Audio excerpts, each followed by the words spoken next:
101 Part-Time Jobs is the name of the game. If you're listening to this, you probably know how difficult it is to get a job to cover the bills. Indeed Flex is a simple app that covers that with temporary and flexible work available when you need it. I spent my whole 20s going job to job, feeling guilty when I left a role to go traveling or playing music. I did retail, delivery driving, bar work. It took me years to realize that feeling of guilt wasn't necessary. Looking back, it was because my only options were working at places that made you feel like you should work there forever. Indeed Flex is designed for people looking for temporary and flexible work that fits around their schedule. You just download the app, have a quick interview, and you're ready to go. There are thousands of shifts on the app, so you can pick and choose the ones you want. No messing around, no lengthy CVs and cover letters. Just start earning. With the holidays fast approaching, if you're looking for more funds, head to Indeed Flex to find your next temporary role. This episode is brought to you by Nespresso. Gift magical mornings with Nespresso Virtuo Pop. Compact and stylish, Virtuo Pop is made to meet every morning coffee craving. From espresso to coffee, hot or iced, at the click of a button. And celebrate the season with Nespresso's limited edition coffee flavors. Sweet almond and hibiscus, cinnamon and candied tamarind, and festive double espresso. Magic in the making. Shop the holiday gift collection exclusively at Nespresso.com. 101. How are you feeling? A little bit fucked. Not the best, yeah. Oh, I'm sorry. It's alright. I don't think I'm contagious though. I think it's more like my body is just like falling apart Just because of tired. stuff. Yeah. Touring's tiring, right? 101 Part-Time Jobs is the name of this show. Yeah. And like, it's work, right? And like, it's funny because I imagine, no one wants to be like a bummer because it's such a cool thing. But I don't think it's also helpful to ignore the fact that it's hard work. Yeah, totally. Yeah, I mean, it's not helpful at all to ignore it, but also that's kind of what the industry makes you do. Yeah. So what have you learned about that? I mean, look, this podcast, this show is a conversation for adults. Uh-huh. You know what I mean? We're not like glossing anything up. Yeah. It's everything. It's real life. Mm-hmm. So, I mean, I guess it's a big question, but do you feel like you've learned a lot about that in the last few years, about the way the industry fucking like works and what the expectations are? Yeah, I mean, I could go on and on about that, and I think it's such a confusing, expansive question that there's like so many different routes you could take. Yeah. But I think like the biggest thing on my mind right now is just, it's very funny that like myself, I am a business. Yeah. Basically, like I if I didn't exist, then Indigo De Souza business, like everything that happens and everyone that works for me and everyone that makes money off of what I do and all of that wouldn't happen. It wouldn't be here. Yeah. That's I'm just gonna move the camera, but let's keep going. Yeah, no, you're fine. That's crazy because it's like, maybe are you like two people? You're like Indigo the person and Indigo the business. Yeah. Well, actually, no, which is the funny part. I think, I think the part that's funny is that I'm not different than the business. Like me as a person and me as the business are the same thing, but they're treated as different things. Like the business is treated, I'm supposed to be like a superhuman that never gets sick and never gets tired and never says no and always does what I'm told and always does the thing that's going to make more money or that's depending. And it doesn't matter if it's going to be hard or if it will if it will hurt my body or if it will not feel aligned with me. Yeah. The industry is like meant to push humans in inhumane ways. And I've learned that my job every day is to like look out for those signs and stand up for myself, pretty much. That's smart, right? Yeah. It's good though. It's good that you know that last bit because I guess probably a lot of people don't. I think like songwriters, painting broad strokes here, but songwriters are probably sensitive. Mm-hmm. Like, creative people are sensitive, drawers, artists are sensitive. And I guess you're going to want to people please and you want to be there and you want to show up and you probably know how cool that opportunity is that you're doing right now, whatever. Yeah. So it's a minefield, right? And you don't want to break. Yeah. You don't want to break. Totally. I mean, I think when I first started in the industry, I definitely I didn't realize that it was so messed up in so many ways. Yeah. I was just like, wow, I want to be a musician. That seems so cool. And then like started doing it, and I honestly from the beginning kind of trusted people mostly because I was just like, I think I'm just supposed to trust all these big guys who know all this stuff that I don't know about. People you've just met. Yeah. But then I slowly started to realize this kind of energetic like dissonance where sometimes I would feel like people were just interested in me for money or they probably were. Yeah, for some sort of gain. And I was like, I don't think they understood me as a person, but for some reason they want to work with me, and that's weird. Okay. Yeah, and I just started to have these like warning signs, and I started to listen to them. But yeah, I feel like a lot of people who are just starting out probably have no clue what it's like out there. Do you remember like a particular time in your life that you were like, okay, cool, I'm going to like teach myself about this. I'm going to educate myself and know what I'm doing here? I mean, I've never really educated myself in any way other than experiencing and observing and talking to other people who are in the same field, other musicians at different levels. Like I'm just a little guy, but it's like important to talk to people at different levels. And is that hard though? Because I guess you have to be a little bit vulnerable to do that, right? Yeah, I guess so, but I kind of always am, so yeah. You're from North Carolina. Wild place. I went to a house show there once, and one of the artists were playing with like fire breathers, and did that thing where like they laid down on a table of nails. It was awesome, and I was like, "Where are the adults?" Whoa, that's it was in crazy. Asheville. What house was it? No, I can't remember what it's called. But did you grow up? I mean, that's my impression of Asheville and North Carolina. Did it feel a bit like wild? Yeah. I guess it did. Yeah, I guess in my opinion, it could be a little more wild. But yeah, I mean, it is a place of weirdos and freaks, which is something I really love about it. We were just there for Halloween recently, and I was with some other friends who are from LA as well, because I now live in LA. Okay. And they were like, this is crazy. This is so much more fun here in Asheville than it is in LA on Halloween, which I thought was really interesting because I haven't spent a Halloween in LA yet. Yeah. But they were like, yeah, it's like everyone's trying to be cool and sexy, and there's thousands of people, and there's nowhere to like really connect and dance and like have fun. Whereas Asheville felt like people were just being freaky and weird and free and had made their homemade costumes and were just having fun. Yeah. So cool. I really appreciate that about Asheville for sure. I hear that in your music. You know, there is a freakiness to it. Sonically, it's all over the place. It's sick. Thank you. Especially on the new record, where it like starts off in like I'd say like produced pop vibe, experimental pop vibe, and then it becomes kind of more guitar-y throughout the record. It's like, oh, this is cool. You know, this is freaky. It's a freaky record. Sorry, which one? Precipice. Okay, yeah. I often think like as people, you know, we're not always one type of personality. You know, you have your different days. Yes, exactly. Thank you for saying that.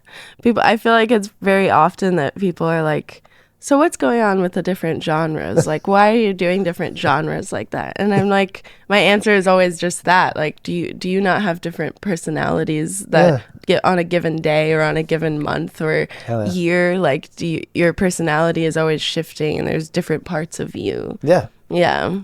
You listen to those parts. I think that's human. That's cool. Mm-hmm. I think that's what I want to get out of music now. Is like humanity. Just someone you can sense it. You can sense it when people are doing something they want to do. Yeah, I think totally. Record. Do you work side jobs between tours? Like being a musician is difficult, right? I mean, like financially, I think most people do have odd jobs along the way. What's your kind of journey with that, and like having to do it or not wanting to do it, or like being away so you physically can't do it? You know, what's your kind of broader picture with that stuff? Well, I don't work any side jobs. Music is my full job, but it wasn't always my full job. I think it's probably been this way. I think it was probably like right maybe like 2021 or so is when I stopped working other jobs. Was that like a fell swoop, or was it like, okay, I can't work other jobs because I'm going away and I'm just going to have to work it out? Kind of both. It was like I don't really have time to work another job, and also I don't need to. Like I'm making enough money that I can do this full time. And actually, if I don't do this full time, then the other people who are making money off of me are not going to be making enough money. So I had to just like go full speed ahead into what I was doing. Do you think you're one person, right? I mean, I guess like when people are in bands, you split the money 4 or 5 ways. Right. Mm-hmm. Do you think that's probably helped? Yeah, I think that's definitely helped, it being like a solo project. And also thank God that is what I did, because the amount of times that the people in my band have changed or like left, or I have not had the same band for a very long time ever. So I'm really the only constant. Precipice, it's funny, I used that word in a job, it was sort of a job interview. I was trying to get some gig, and I used the word precipice. I was like, I'm on the precipice of something good, which is fucking stupid to say, but when I got home, I like looked up precipice, and I guess it can kind of mean a good thing or a bad thing, right? Because like the Google definition or something is like on the cliff edge, and I guess that could go either way, right? Yeah, totally. Do you still feel like you're at that? This record probably got written like a year ago? Yeah, even more. It was probably like almost 2 years ago at this point. Yeah. I think I'm 28. Yeah. Yeah, I feel like the older I get, the stronger and more clear and more stable I get. So I am really enjoying aging. Yeah, for sure. I feel that. I feel like life's going to get better as we get older. Yeah. You're just going to know yourself a little bit better.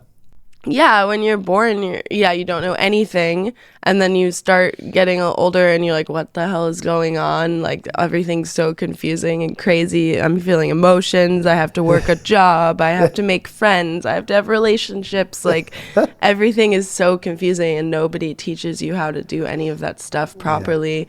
They just, teach you how to do a math problem instead.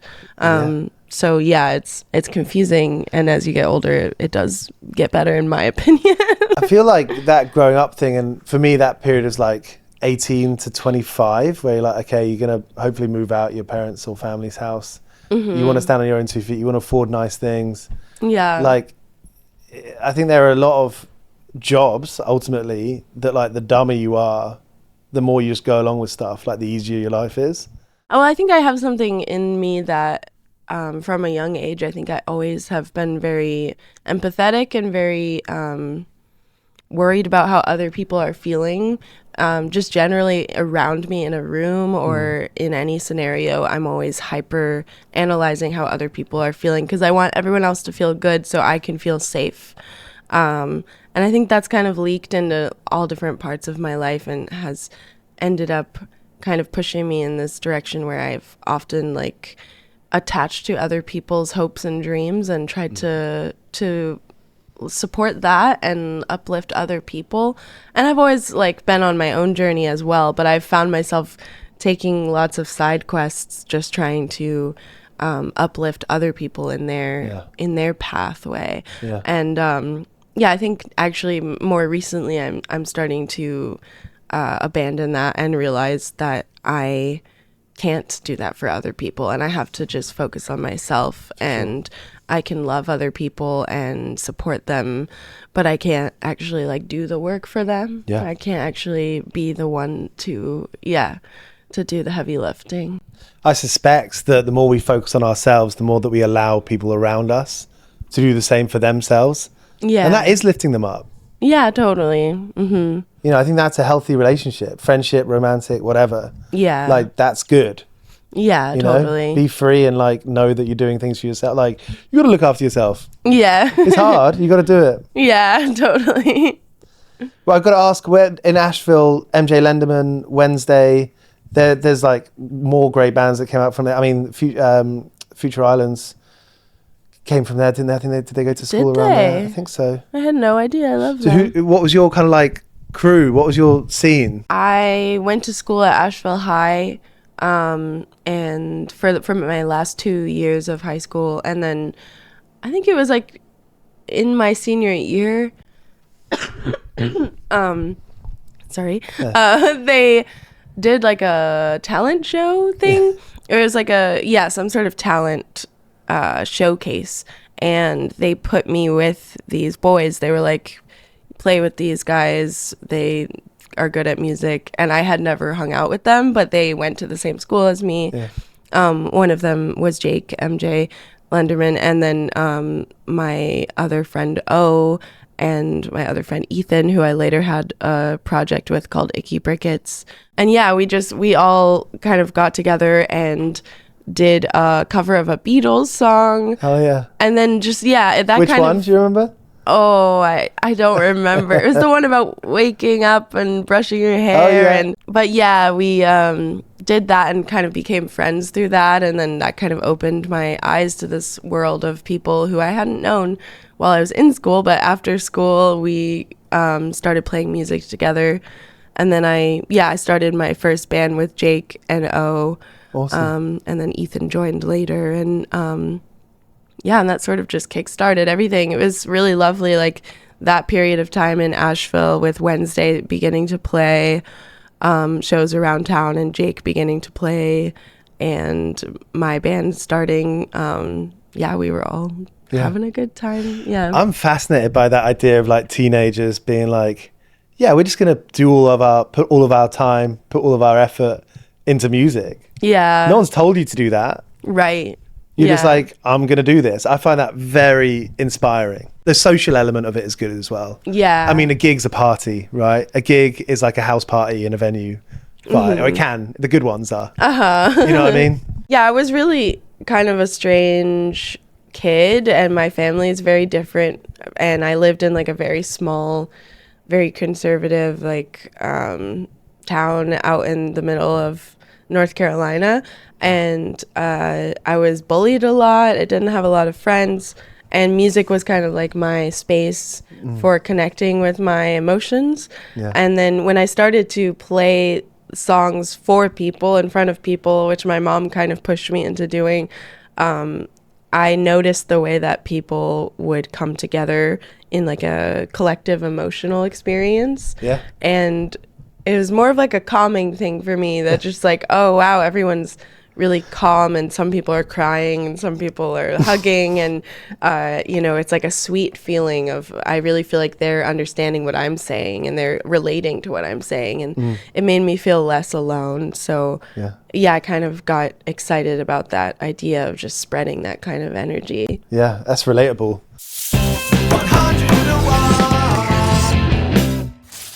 Appreciate the chat. I love the record. It's sick. I love the lyrics. I feel it's like a good comfort blanket of a record. Just to end with, 101 part-time jobs. I'm a big fan of the work fuck-ups. You know? Giving someone the wrong change, charging someone the wrong amount if you're working behind the counter. Causing your boss a lot of stress or pain. Dropping a cup of coffee on someone when you're trying to serve it. Oh, yeah.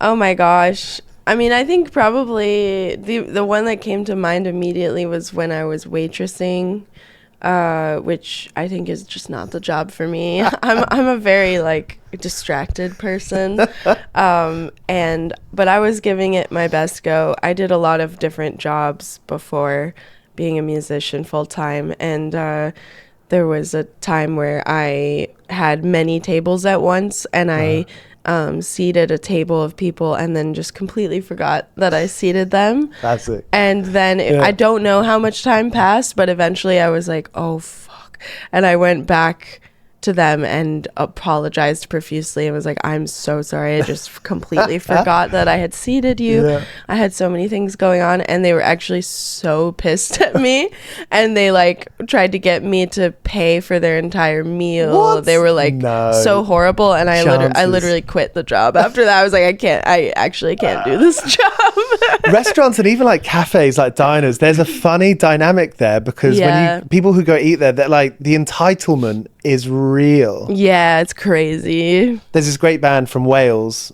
called Los Campesinos. They're an amazing band. They're so inclusive. Like 15 years ago, they were like, you're queer, you're non-binary, come to our shows, you're welcome here. You're trans, come to the, they've been doing that for a long time. They're such a powerful force, that band. I interviewed Gareth the other day, and he was like, I think every member of every band should work in customer serving jobs, at least for 6 months of their life. You know, like conscription. Because I think it's good life lesson that you see how entitled people are, and you learn to not be entitled yourself, because it doesn't help anyone. Exactly. Amen. Thanks so much. Lovely to meet you. Appreciate you. Meet you. Thank you. Sweet. Cheers for watching. This is 101 Part-Time Jobs. You can find us on Apple, Spotify, and all podcast apps. We've done interviews with Aurora, Kneecap, Idols, Laura Maybury of Churches, and loads more. So tap into 101 Part-Time Jobs on Spotify, Apple, and all podcast apps.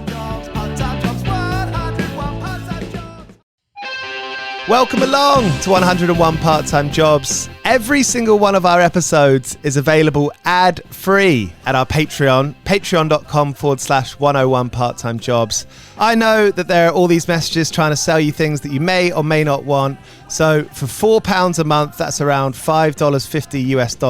You can get over 450 of our episodes and every single one in the future, featuring all the brilliant guests that we have week in, week out, completely ad-free. You can head to patreon.com/101 Part-Time Jobs, get all your episodes bother free, and you support us directly.